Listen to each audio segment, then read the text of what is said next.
I got an invitation from Rap Brown, whom I did not knew of course. That was during the Black Power movement, and invited me to meet with him and some of his associates in New York. And my political people, my staff, advised me not to go. And I said, I'm not going to take that advice. I want to go. I want to meet with him. I want to hear what he has to say. And I want to find out why he wants to meet with me. And they said, well, why don't you invite him to the Senate? I said, I've suggested that, but he wants me to come to them. And I said, it's not going to be difficult. I'll go. And it was a meeting on 7th Avenue, as I recollect. And it was down in the basement, just a floor level below the street, with a sort of a storefront like. And when the car drove up and he came out and he met me with one of his, or two, I think two of his lieutenants, I would say, and escorted me in. And there were, I'd say maybe 13 people there, big afros, arms folded, the whole bit. And they pulled out a chair and set it in front of them. So they would be looking at me and I'd be looking at them, and nobody on my side, even Rap, was sitting with the people. And before I said anything, and they didn't say welcome or anything of that nature, he said, you're not black.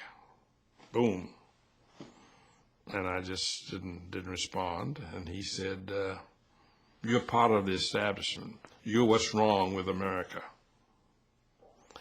And I said, do you mean by being a member of the United States Senate that I'm wrong with America? And he said, just being there makes you one of them. You're not one of us.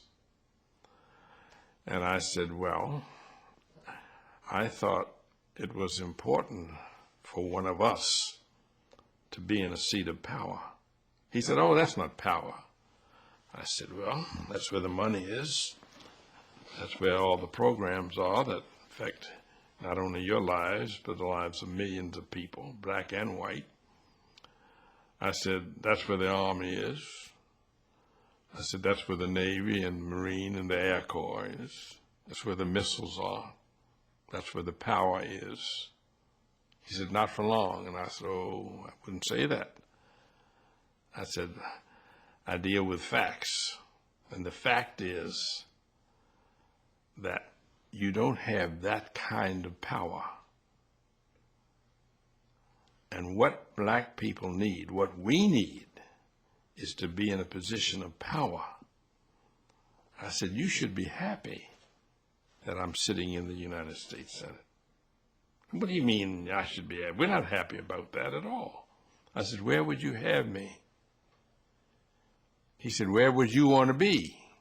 I said, exactly where I am. I want to be there because there I think I can do the most good.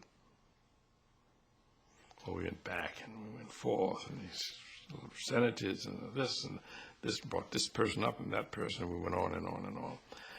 I would say that I was there almost 2 hours.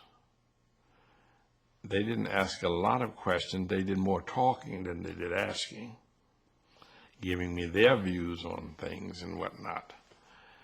And I said, well, you talk about black power. And I said, you're living in a capitalist society, whether you like it or not. And I said, green power is what counts. I said, this is a free enterprise capitalist society, and it's money that talks. And I said, would you change the whole system? He said, well, the system isn't right. I said, oh, I agree with you there. The system needs a lot of work. I said, I'm not going to argue that point at all with you. I said, I'm not here to make a case for the system, other than I will say to you that the system, I think, is better than any other system anywhere else in the world. That doesn't mean that I endorse all the system stands for, all the system does. I've had my problems as a black man as you have. I said, but I think that going about it the way you're suggesting, which is almost revolution. And he said, well, that's how the country was founded, on revolution. He was very smart, And I said, that's correct. You're talking about the American Revolution. That was the way the country was founded. I said, but I don't think you want to bring about a revolution in this country. He said, you don't know what I want to think about. I said, you know, you're absolutely right. I don't know. I'm just telling you what I hope is right. How did it end? You know, I've often asked myself, what was the ending note? Nothing came of it.